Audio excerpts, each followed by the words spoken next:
Good morning some students. आज हम संचार के विविध रूपों पर चर्चा करेंगे। कल की वीडियो में मैंने संचार की परिभाषा, अर्थ और उसके महत्व पर प्रकाश डाला था। संचार जैसे कि विचारों का आदान प्रदान ही संचार कहलाता है। तो ये विचारों का आदान प्रदान कितने प्रकार से होता है और कैसे होता है, इस पर हम चर्चा करते हैं। संचार के रूप में पहला है वैयक्तिक संचार। वैयक्तिक जैसा कि इसके नाम से ही स्पष्ट है, इसमें अपने आप से वार्तालाप किया जाता है, अपने आप से बातचीत की जाती है, विचार किए जाते हैं। तो जब कोई व्यक्ति किसी विषय पर अपने आप से बात करता है, विचार करता है, तो वह संचार वैयक्तिक संचार कहलाता है। यह संचार सभी मानव संचार रूपों का मूल आधार है। किसी संस्थान का प्रत्येक प्रतिभागी तब तक सक्रिय रूप से भाग नहीं ले सकता जब तक कि व्यक्तिगत संचार की प्रक्रिया से नहीं गुजरता। इस प्रकार व्यक्तिगत संचार अनिवार्य है, क्योंकि हम जैसे किसी पर निर्णय लेना है हमें, तो ठीक है, तो सबसे पहले हम उस पर विचार करते हैं। तो हम जो विचार करते हैं वही व्यक्तिगत संचार है, क्योंकि हम वो जो विचारों का आदान प्रदान पहले मन ही मन में करते हैं। तो इस प्रकार का संचार व्यक्तिगत संचार की श्रेणी में आता है। व्यक्तिगत संचार की प्रक्रिया हमारी ज्ञानेंद्रियों द्वारा ही संभव है।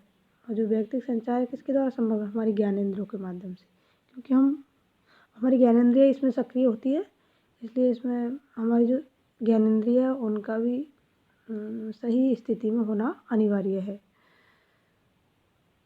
हम अपने मानस में उन बातों पर विचार करते हैं, फिर उस पर अपनी प्रतिक्रिया प्रकट करते हैं। इस प्रकार संचार की प्रत्येक प्रक्रिया इसी व्यक्तिगत प्रक्रिया द्वारा ही संभव है। दूसरा है अंतर्वैयक्तिक संचार। अंतर्वैयक्तिक संचार जैसा कि इसके नाम से स्पष्ट, अंतर्वैयक्तिक मतलब एक व्यक्ति से दूसरे व्यक्ति के मध्य जो संचार होता है वह अंतर्वैयक्तिक संचार कहलाता है। संचार का सर्वाधिक सुपरिचित और सफल रूप है, जिसके अंतर्गत एक व्यक्ति दूसरे व्यक्ति से पूछता है और दूसरा उसका उत्तर देता है। अर्थात दो व्यक्तियों के मध्य जो वार्तालाप होता है, जो विचारों का आदान प्रदान होता है, उसे अंतर्वैयक्तिक संचार की श्रेणी में रखा जाता है। इसमें दो व्यक्तियों का होना अनिवार्य है। दो व्यक्तियों के अभाव में यह संचार सफल नहीं हो सकता। अंतर्वैयक्तिक संचार के मुख्य घटक होते हैं स्रोत, संदेश, श्रोता और प्रभाव, तथा उसके बाद उसका फीडबैक भी दिया जाता है।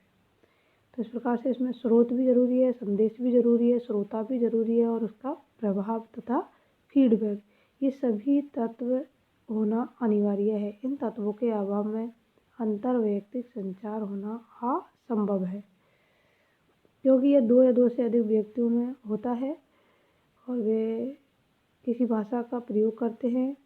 यूँ तो भाषा न समझ पाने में भी व्यक्ति हाथ या आँख के संकेतों से भी अपनी बात कह सकता है, लेकिन अधिकांशतः दो व्यक्ति भाषा के माध्यम से ही अपना संचार करते हैं। अगला है हमारा समूह संचार। पहला तो वैयक्तिक, दूसरा अंतर्वैयक्तिक, तीसरा है हमारा समूह संचार।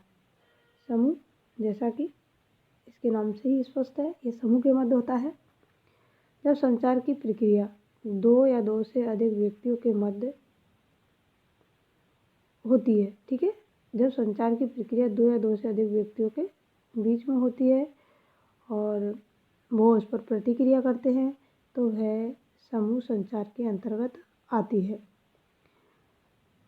यह संख्या कितनी भी हो सकती है एक समूह में, पूरे समूह के साथ। जैसे हमें कोई भाषणबाजी करनी है तो एक व्यक्ति पूरे समूह के साथ वार्तालाप कर लेता है, तो समूह संचार में कितने व्यक्ति हो सकते हैं, इसमें 20 से 40 या 50 तक भी संख्या हो सकती है।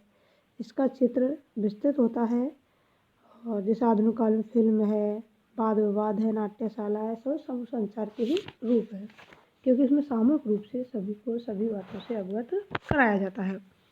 और समूह संचार के कौन कौन से स्रोत है? वही समूह संचार में भी स्रोत, संदेश, श्रोता समूह। इसमें श्रोता समूह बहुत जरूरी है क्योंकि वक्ता कहता है तो श्रोता उस बात को सुनता है। प्रभाव और फीडबैक, ठीक है। समूह संचार की क्या क्वालिटी है, अब क्या विशेषता इसमें होनी चाहिए? समूह संचार में परस्पर विचारों का आदान प्रदान होता है, बिल्कुल सही है, इसमें विचारों का आदान प्रदान ही होता है। और समूह संचार अंतर्वैयक्तिक संचार की भांति ही कुछ व्यक्तियों या श्रोताओं के मध्य होता है, प्रत्यक्ष होता है और इसकी प्रक्रिया सरल होती है। इसमें तथ्यों का निर्धारण, विश्लेषण, स्पष्टीकरण और समाधान भी संभव है। इसका उद्देश्य समानता लिए हुआ होता है क्योंकि बहुत सारे व्यक्तियों के साथ एक साथ संचार किया जाता है तो इसमें समानता होती है। और संप्रेषक और प्रापक के हित का एक ही रूप होता है, दोनों का जो हित है उसका एक ही रूप इसके अंतर्गत होता है। समूह संचार की प्रक्रिया अंतर्व्यक्तिक संचार की भांति अतः सरल नहीं होती क्योंकि यह एक विशाल समूह के साथ किया जाता है, ठीक है। फीडबैक के लिए समूह संचार की प्रक्रिया में कभी कभी परोक्ष ढंग से भी अपनाना पड़ता है। और इसमें भी वही स्रोत, संदेश, श्रोता समूह, प्रभाव और फीडबैक, इन तत्वों का ध्यान रखा जाना अत्यंत अनिवार्य है। अगला है हमारा जनसंचार और यह बहुत ही महत्वपूर्ण है और अधिकांश जनसंचार से संबंधित क्वेश्चन पूछे जाते हैं, तो इस पर हम विस्तृत में चर्चा अगली वीडियो में करेंगे। लेकिन पहले ये समझ लीजिए कि समूह जनसंचार किसे कहते हैं। जैसे कि जन प्लस संचार, ये दो शब्दों से मिलकर बना जन संचार, जन प्लस संचार, अर्थात संपूर्ण जन को एक साथ किसी बात से अवगत कराना जनसंचार कहलाता है। संचार मानव जीवन की बड़ी आवश्यकता है। जनसंचार एक ऐसा महत्वपूर्ण साधन है कि आजकल इसके बिना पत्रकारिता का ही नहीं और भी जीवन के पक्षों का काम नहीं चल पाता है। जनसंचार को पूरी तरह समझने के लिए मानव इतिहास का अध्ययन करना आवश्यक है।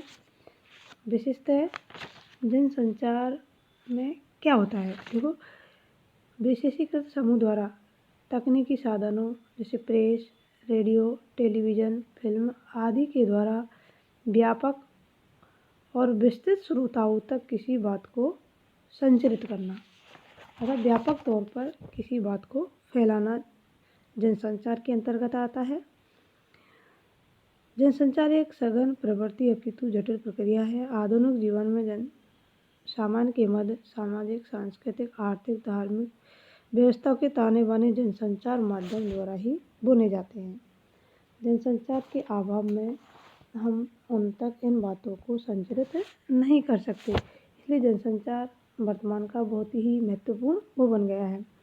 अब जनसंचार की कौन सी विशेषताएं होनी चाहिए, ग्रहणकर्ता की कैसी प्रवृत्ति होनी चाहिए, उन्हें सार्वजनिक अनुभव होना भी जरूरी है, स्रोत की कैसी प्रकृति है इसका ज्ञान होना भी आवश्यक है, चयन की दोहरी प्रक्रिया का ज्ञान होना आवश्यक है और भी विभिन्न माध्यमों की आवश्यकता होती है क्योंकि जनसंचार माध्यम के किसी न किसी माध्यम के माध्यम से ही किया जाता है।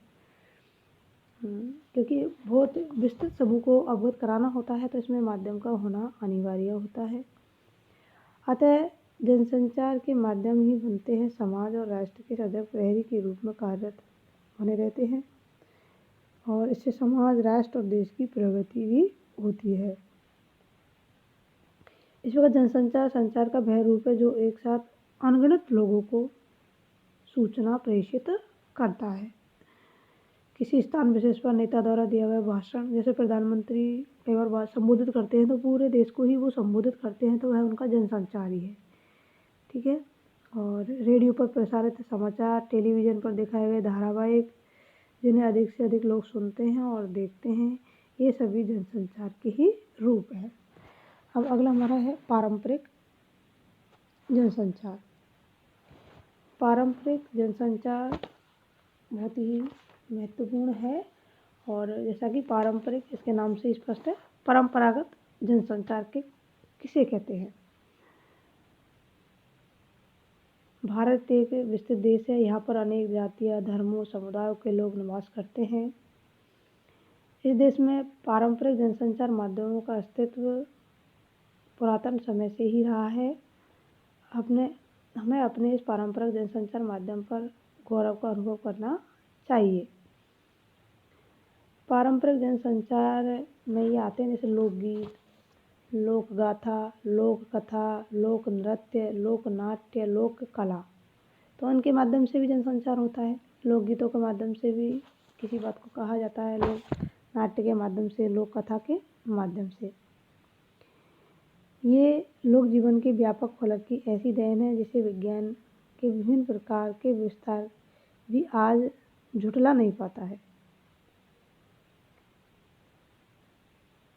पारंपरिक जनसंचार जनसमुदाय के विशालतम रूप तक जुड़ा है। समाज में प्रचलित धार्मिक, सांस्कृतिक पद से संबंधित या लोक उत्सव से संबंधित जितने भी संचार है वे ये पारंपरिक जनसंचार के अंतर्गत आते हैं। पारंपरिक जनसंचार में जैसा कि मैंने तुम्हें बताया है, लोकगीत, लोकनाट्य, लोक कथा, लोक नृत्य की अबाध परंपरा उपलब्ध है। और जैसे हमारा कठपुतली नृत्य है, पारंपरिक जनसंचार के क्षेत्र में एक सार्थक माध्यम था कठपुतली, जिसकी विधा नाटकीय और सहज संप्रेषणीयता लिए हुई होती है। तो इस प्रकार इनके माध्यम से जो संचार किया जाता है वह पारंपरिक जनसंचार के अंतर्गत आता है। इस क्षेत्र में लोक कथाएँ भी पीछे नहीं रही है, वे जन संचार का एक सशक्त माध्यम बनी है। और लोक कथाओं के माध्यम से भी जनसंचार किया जाता है और एक संदेश प्रेषित किया जाता है लोक कथा के माध्यम से। तो जो पारंपरिक जनसंचार है इसकी क्या विशेषताएं हो सकती हैं? लोक की भाषा में अपने जन या लोक की बात को सहज पहुंचाना होता है। और पारंपरिक साधन अपने अति निकट और विश्वसनीय लगना, लोक अभिव्यक्ति की सहजता का निर्वहन करना और लोक चेतना की अपरिवर्तनशील प्रकृति के कारण उसमें विश्वसनीयता रहती है। ठीक है, वो विश्वास के योग्य होते हैं। किसी भी प्रकार की तकनीकी स्थिरता का इसमें अभाव होता है। इस प्रकार ये जनसंचार बहुत ही महत्वपूर्ण है। अभी संचार माध्यम के और भी प्रकार है, लेकिन इस वीडियो में संभव नहीं है। अगली वीडियो में उन पर चर्चा करूँगी।